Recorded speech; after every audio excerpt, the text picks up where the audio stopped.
This is Pastor Unpacked. Real talk, real faith, real growth. Let's break down life with Jesus. Come on, church, let's unpack it.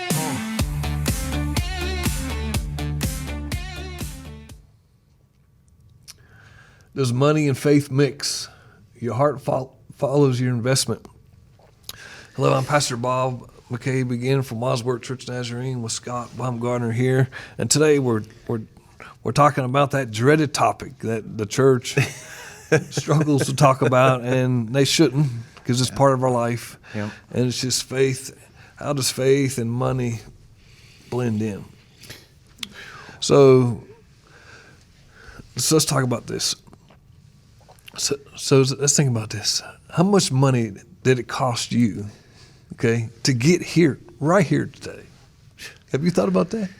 I mean, if I thought about it, I'd bore your audience. I mean, because I could itemize. But that's like, what I mean. yeah. Like, money is in our everyday life. Absolutely, everywhere. Like, they had to pay their power bill for us to come do this. They had to pay their internet bill for us to come do this. We had to put gas in our cars to get here. Yep. We had to have our phones hooked up so the alarm clock would go off. And the city had to pay the power bill for the stoplights to work. Like, everything that we enjoy is around money. Yep. Like, every minute of our day is tied in with money. And somehow we have it to where God and money, no, we got to separate it. No, it's different. Nope, it's not together. When it's everywhere. It's everywhere, so why isn't it okay to have conversations about it? Just like we talk about anything else, why can't money be a conversation? Because money dictates a lot in our life. Mm-hmm.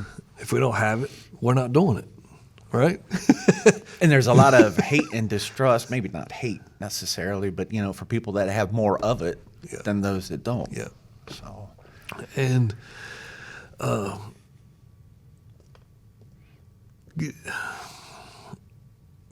so it's just Ecclesiastes 5:10 says this: those who love money will never have enough. Mm-hmm.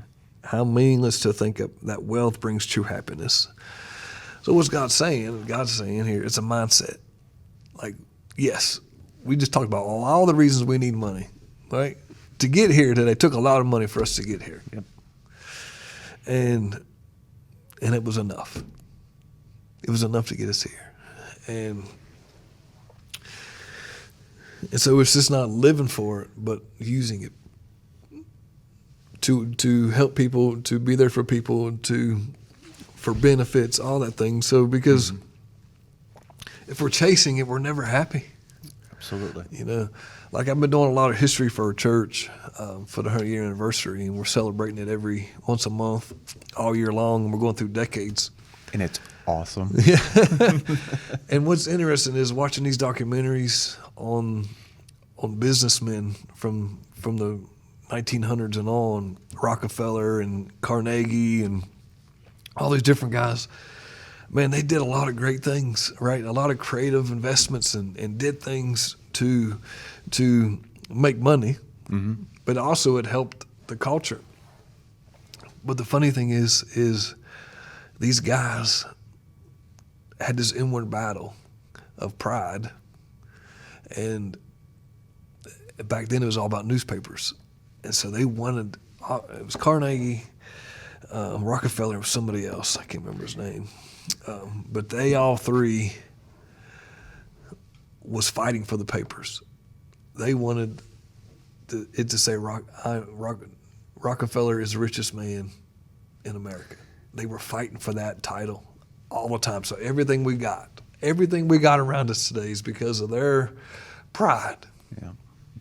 But it's funny how the Lord used it, even though they were, That's all they were, is about selfish money. intentions. Yeah. But the Lord got a hold of them later. Like Carnegie, the Lord got a hold of Carnegie later, and he gave all of his money away. Wow. He never passed it down to his kids. He gave it all away. And Rockefeller did a lot of that too. He gave a lot of money away.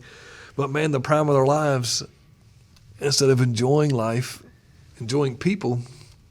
They were just hard, and it was never enough because they were searching for happiness in green and not. And Lord, help me, use me as I'm making this money, because He needs people to make money. He needs people to be creative, because we're supposed to pass it on and help.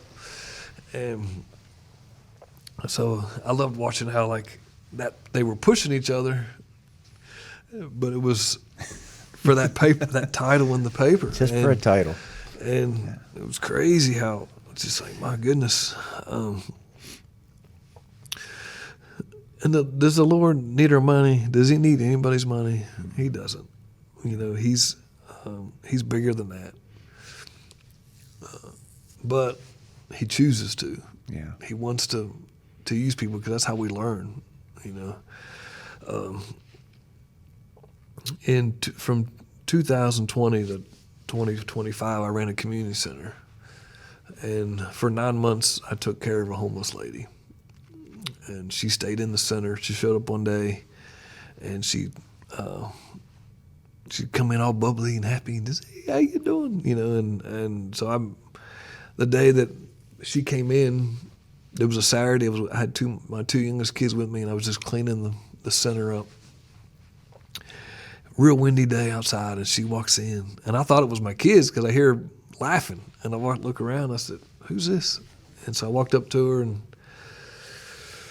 and we were talking, and she was real chatty, and we were talking, and I was like, "How can I help you? Like, what's going on? What do you need?" And because I got this pantry here, I got food galore, so like I can help her. We got clothes, so I knew she was homeless, so I was like, "Okay, what do you need?" And she looked at me, and I remember it crushed me what she said. She said, "I don't need anything." She said, "But I just want you to pray for me."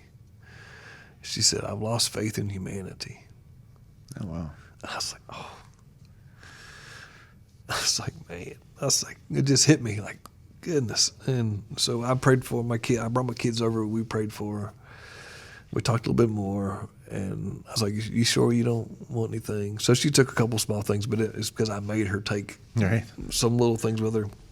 But I told her, I said, tomorrow's Sunday, and we're having a service tomorrow night. If you want to come, you can come to it. And I said, our pantry's open on Mondays if you want to come to it and get some food and whatever you want to do. She said, okay. And so when she left, I didn't know if I'd ever see her again. Just like, all right, that was good. Like I did what I was supposed to do. Like, because you just never know. You never know with people. Yeah. And well, next Sunday night, we start the service. Well, halfway through, and here she comes. She comes upstairs. So she walks right down the aisle, walks right up to me, and gives me a big old hug right in front of everybody. And I was like, all how right. you doing, Joyce? Like, yeah, this is great. And so then she stayed for service. She left that night, and then Monday come, and she came to the pantry, and she worked all day. She worked. She volunteered. She worked from 8 o'clock to 8 o'clock all day. And a cold front was coming that night, and I was like, Joyce, let me take you back to wherever you're staying. I don't want you to walk. I'll take you back. And here she was staying right across the street at a bank that was closed and staying behind the trees. Oh, wow. I took her over there, and she's walking over towards it, and I rolled my window down. I said, Joyce, come on. What do you mean? I said, get your stuff and come on. So I took her back to the center and cleaned the room out. I brought a futon from my house over, put it. I said, Joyce, here, you can stay here. And she stayed with us for 9 months.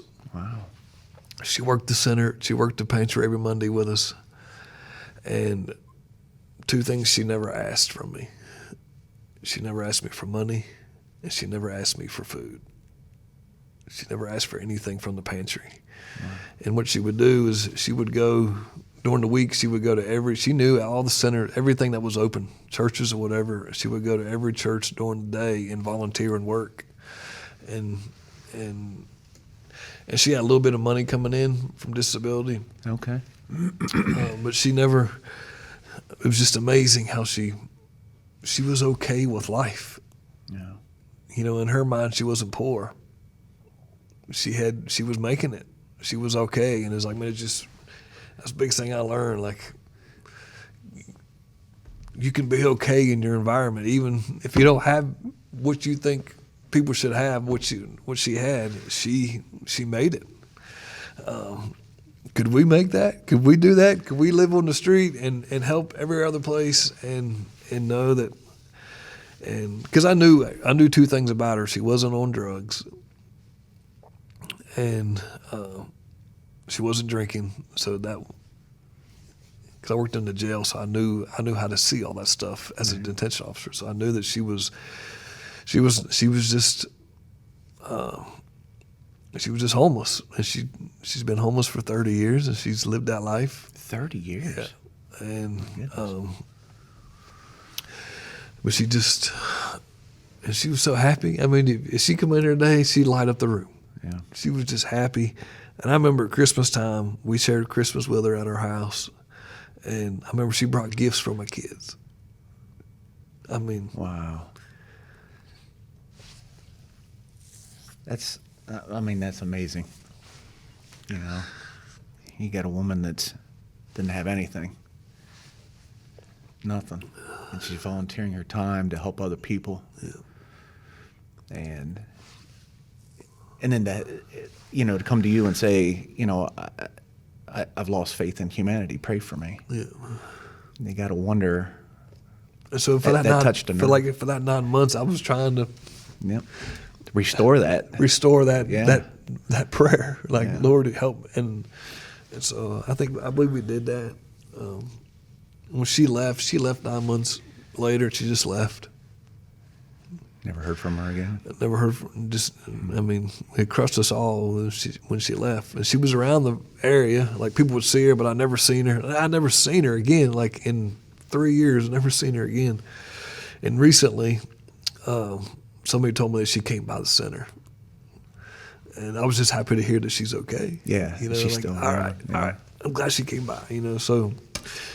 Well, do you think that maybe she touched your life as a yeah, pastor? I mean, obviously, as a family, like she was like grandma to my kids, like because she stayed at the center, so every day she come home, she had to come knock on her door. I had to let her in, and she didn't have a key, so I let her in. So like my kids knew her, everybody knew her, so she was a part of our lives. That's incredible. And so yeah, I mean, I learned a lot about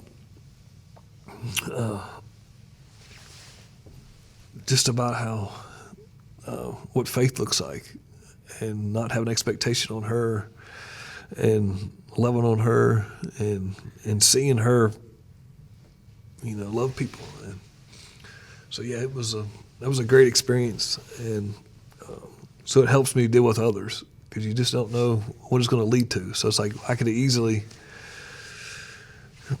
told her have a nice day, Right. and not invited her. Because think about it, like our last couple episodes ago. Imagine if I didn't invite her. If I didn't think about it until now. Yeah. Imagine if I didn't invite her to come to the day before, the day after on Monday. Oh, that would have never happened. Right. She would have went on her way, and I never would have met her, and never would have had that life-changing moment. Because the pantry got behind her. All the people that came, they knew that what was going on with her. All the people that was coming to get food, and they're like, "Where's Joyce at today?" You know, and they were ready to see her because she was such an encouragement. So, like, man, it affected so many people. Because that's where faith's bigger than money. Faith says you got to look at people as how I love people. Exactly. And it's not about how much money they have. I should treat Rockefeller the same as I treated Joyce. Absolutely. You know, okay, you have money, but how's your heart? How's your soul? How's your mind? You know, and history says that Rockefeller loved the Lord. He grew up in the church. That's why he did a lot of things. So I'm not bashing him. I'm just using two different situations, money and not. Yep. But they're the same before the Lord. And you know, the Lord understands the role of money, and He sees everything. He sees how we handle it, and like in James is bringing up a situation where like the people are not paying correctly. So James is like, all right, listen. He says in James 5, he says, indeed, the wages of the laborers who mowed your fields, which you kept back by fraud, cry out. And the cries of the reapers have reached the ears of the Lord of the Sabbath. So, like, the Lord hears these people's prayers. Like, they're not being paid correctly. You have lived on earth in pleasure and luxury. You have fattened your hearts as in the day of the slaughter. You have condemned. You have murdered the just. He does not resist you. So it's just like you're causing pain to people that's not resisting you. They're coming to work for you, and you're sabotaging them. So, like, he sees the good and the bad. And so we have to realize that, like, he's a part of this. He's a part of your blessing. And Proverbs 21:5 says, "Good planning and hard work lead to prosperity, but hasty shortcuts lead to poverty." Mm-hmm. And so, the work. Who knows what the work is? But he says, work. Do something. Work on something. And a lot of times people want quick fixes in life. Some people play the lottery every day, their whole life, and never win. Yep. But they're hoping they do.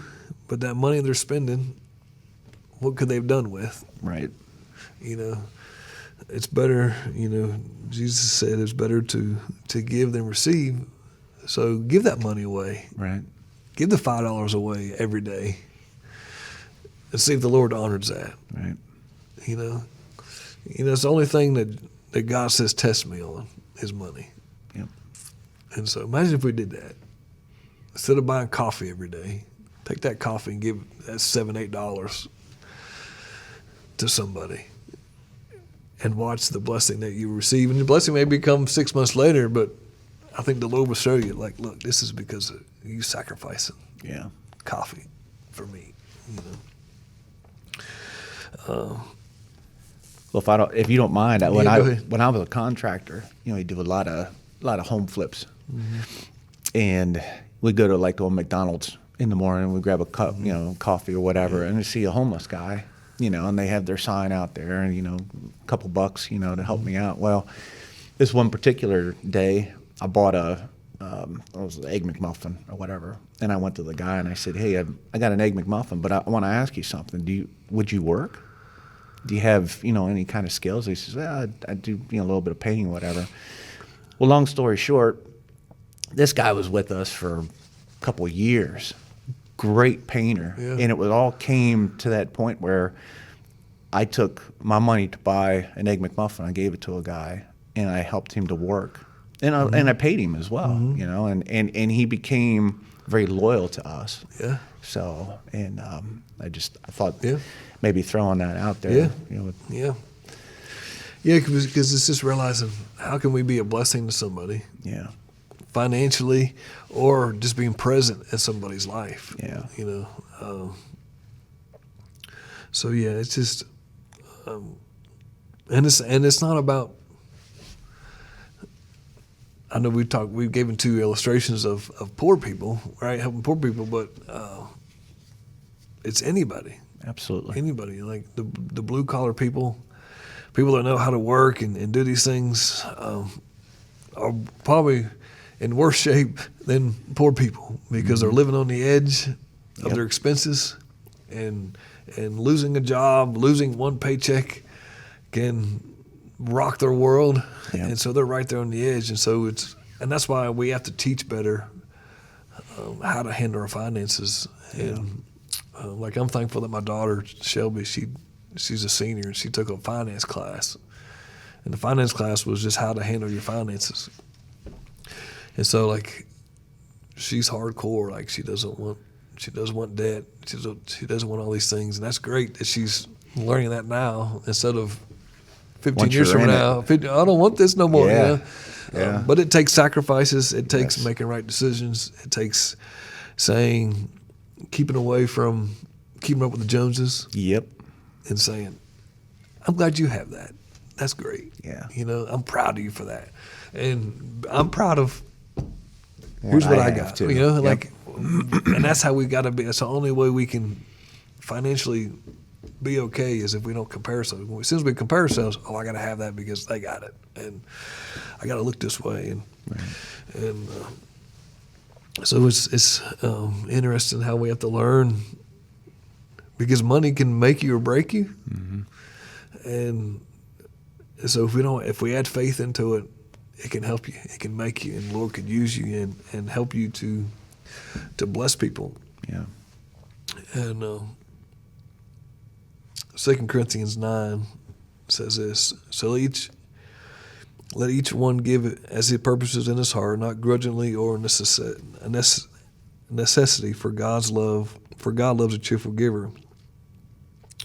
So we hear that all the time, that God loves a cheerful giver. But verse 8 is the blessing from that. And God is able to make all grace abound toward you, that you, always having all sufficiency in all things, may have an abundance for every good work. So he loves that giver, because you're giving, trusting in the Lord, and he's like, all right, I'm going to give it to you. You're going to make it.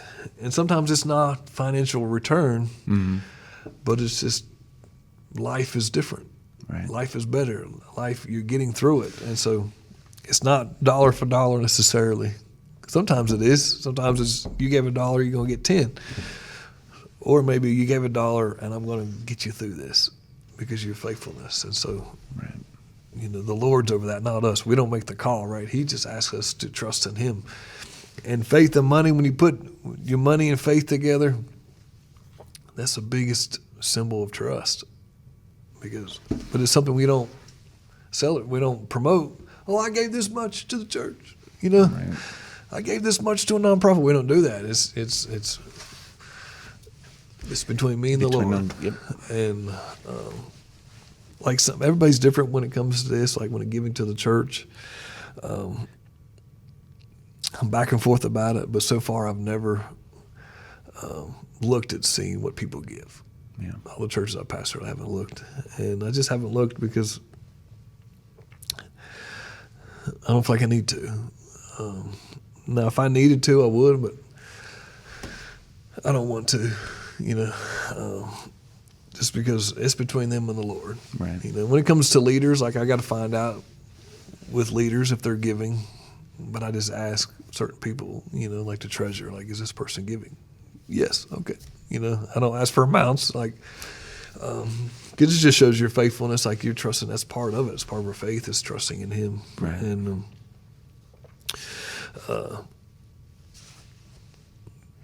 so how do you feel about faith and money mixing?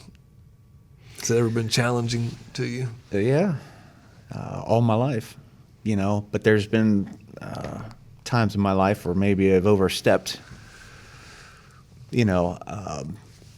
maybe there was something that I wanted and I went and I extended myself, and then I ended up kind of being a slave to it because now you're paying. Yeah. And then you learn your lesson. Yeah. Obviously with my cancer, I'm not working. Yeah. So we're basically with one paycheck for the past couple of months, and it's been very, very tight. Yeah. Yeah. But I'm lucky that I served in the military, and the VA has helped me. So, and I'm very, very thankful for that.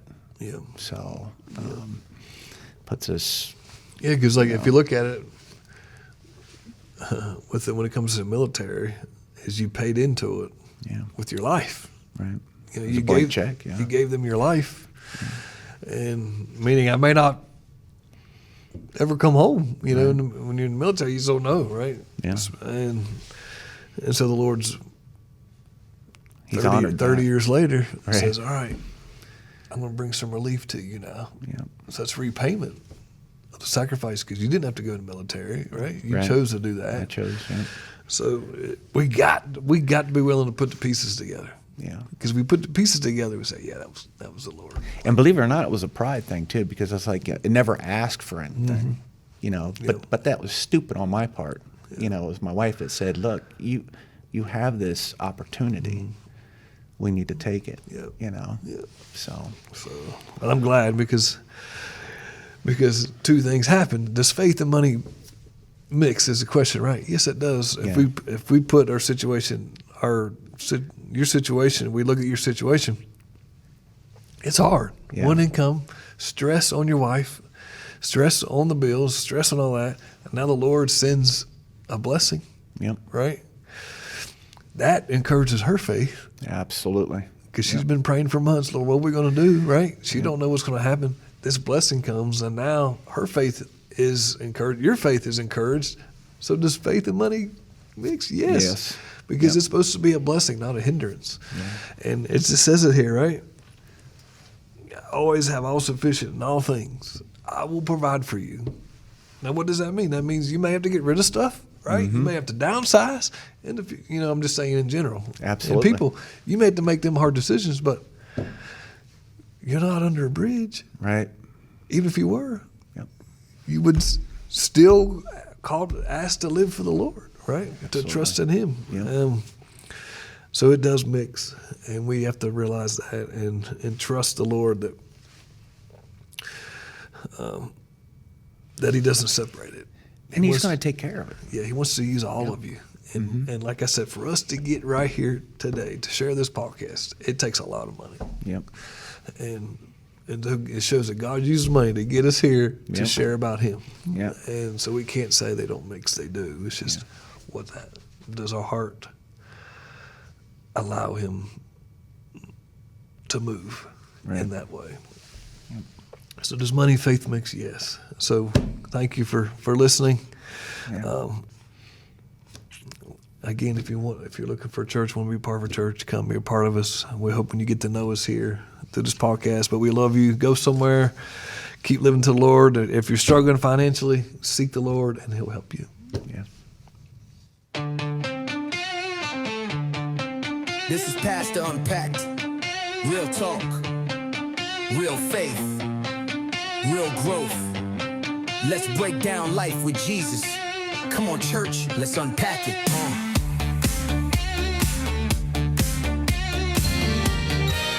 You are watching WCTV, Wadsworth Community Television.